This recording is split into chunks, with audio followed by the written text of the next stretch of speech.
Rituals. What are rituals? Are they daily habits becoming that will eventually become second nature? Yes. Daily habits and things, because not that's necessarily a habit. It getting into the habit of doing something, and it becoming second nature. So that's my spin on what a ritual is, because some people might have the idea that you got to put the pentagram on the floor to summon some entities and have the candles lit, getting blood somewhere, and What? rituals. When folks start talking about rituals, some people go there in regards to like, hey man, we got to do this, we got to sacrifice, chickens and things like that. So it's like it's not necessarily all of that. It could be simple as just, hey, waking up in the morning and meditating. That's a ritual. Just trying to get the stigma. Just a series of actions performed according to whatever you decide it's going to be. Like some people, I mean, vacuuming can be a ritual, like a meditation. Washing dishes. Some people like they have certain things where it's like, oh, I love doing this, folding laundry, like washing clothes. Like it just depends. It could be anything. Routines are rituals. Can be with rituals. Indeed. So I'll talk about some of the things that I do, and then you can close the show with your rituals. Okay. All right. So I've been dabbling more on the technological side, getting into the technology. How can I use technology to give a more bring forth a more powerful effect? So what I mean by that, so one thing, I have the Oculus Quest 2, the virtual reality headset, and I've been experimenting with meditation using the Oculus Quest. We got a entity flying around in there. Mm-mm. Okay, you was like looking around, like you felt some energy coming in. Just wanted to make sure you're safe. Yeah. Okay, all right. So you all right? No, I don't know. It was just like, huh. I was, I was trying to, because I was looking at this. It looked closer than it really is. Oh, okay. I was just making sure because sometimes when you start speaking of certain things and then they start appearing, I'm like, hey, I know I just spoke on the rituals and the pentagram and all that. I was like, hey, make sure you straight. So okay, so technology. So I have the virtual reality headset. So I've been experimenting with meditation, right? So of course I've done meditation by myself without the technology, school of metaphysics, getting clear concentration exercises to where I can sit in silence. So I know the power of doing it on my own. So with the headset, I can transport into a virtual space, a beach, a desert, um, in the jungle. I pretty much anything. They have different environments that you can sit in. And it's 3D. You can turn around and you can see the full 3D with the music alongside the guided meditation, the voice guiding you through a meditation. So I've been experimenting with that on that end, and I think I mentioned it on I forgot what show I mentioned it on, but I actually did some mental work. There's another program that I use with the VR headset called Noda. It's a mind mapping app, 3D. Pick a space you want to be in, and I can do like mind mapping, like put the sphere here. This is what the focus, the central focus is, and then put the branches out. It's like, okay, this connects to this, and then what connects to this over here, that type of thing. So I experimented with that with the meditation, and right before I got my car, so I took images from the internet while in Noda, had the pictures of the black on black Honda Civic that I got, played with that, had some words around it, yada yada yada, did the meditation to get in alignment, and then boom, car on my birthday. It arrived on my birthday. So the timing. So stuff like that. So I experiment with technology, also with apps on my phone, like doing digital vision boards.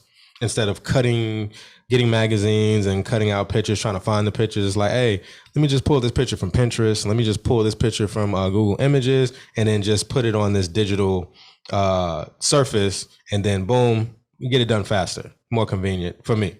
So that helps with the visualization. Um, the most wanted list that I spoke on earlier. So, School of Metaphysics, they had you do a 10 most wanted list. What is your desire? What is your purpose? Why do you want what you desire? And then you create your goals or your 10 most wanted list. So, I'm still practicing that. That's a ritual for me. But it's not a 10 most wanted list. It's just a list of things where I have my theme at the top that I repeat. Now I've turned it into an affirmation. So I've been saying it over and over for the past 4 or 5 years.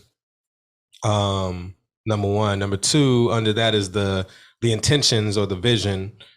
Some of the ones that I named off at the beginning in the segment one that drive and fuel the theme, as well as fuel the goals. And then underneath that, I have all of my goals slash which, like I said, are more so intention based. So the list is to keep everything organized. I refer back to it. I read it, not daily, but probably like 2 to 3 times a week. I'll go back and I'm looking at it. And then that's what keeps me aware as to, like, if I see an opportunity, I see what it connects to, I move on it. So, and then I know you and I shared this with the gratitude. I know you do a gratitude journal. I've done it. I haven't been as consistent with it, just naming things that I'm grateful for each day. And at one point I was doing, like, each day I'll write 5 to 10. And then when I go to do the next day, I'll go reread all the ones that I've done the previous days. And then I write the next 5 to 10. So that amps up the emotions to, pretty much with anything that you're doing or just being. It puts you in a state of being grateful, being thankful, and then you have receipts as to what you're thankful for. So you're communicating that to the universe, to your subconscious mind, and just playing around with that. So I'll leave it at that. So you can go into your rituals and the things that you do. Okay.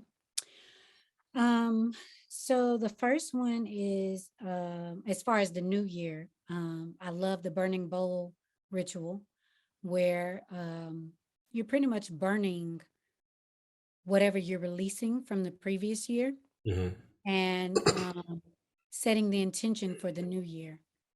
Um, I have down either new moon or a full moon ritual, which the full moon I talked about earlier. New moon ritual, same thing. You can pretty much write down, what your intention is.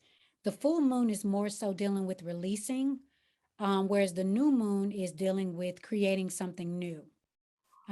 So it's more so being in alignment with that. With the full moon, you can also still set intentions, but you want to more so focus on what you're releasing in order to free up the energy of what you want to create, what you want to manifest. Um, I do the gratitude journal, like you said, but in addition to the gratitude, I do a stream of consciousness of what I want. I want dot dot dot. Like I want a new car. I want um, a greater level of health. I want to be in a relationship. I want to meet David Banner. You remember that? Yeah, I did it. I you did did it. it. I manifested it. So I would write whatever it is that I want, and then once I'm done, I'll write in gratitude the stuff that I already have that I know I can feel grateful and thankful for. And once I know that I really have that in my body vibrationally, then I write in gratitude for the stuff that I put on the list that I want. I Mhm. write it as if I already have it.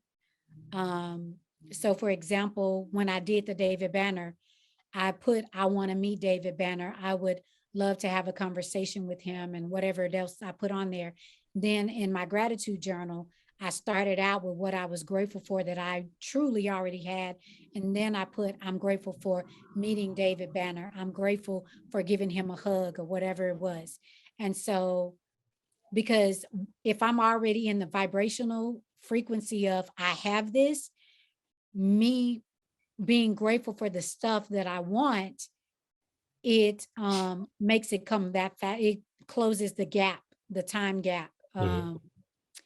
and makes it happen faster or whatever. So um I think when I originally wrote it down was like the fall, like October, November. And like within a week or two, I saw on my timeline on Facebook of somebody posted a flyer that he was going to be here in town in that following February. Mhm. And so, which I had to take action. I needed to buy a ticket to go. No question. And not just a ticket to go to be there, the ticket that actually would put me in the room with him to like the VIP. I had to Right. pay for a VIP to be able to meet him and take a picture with him and all of that stuff or whatever. So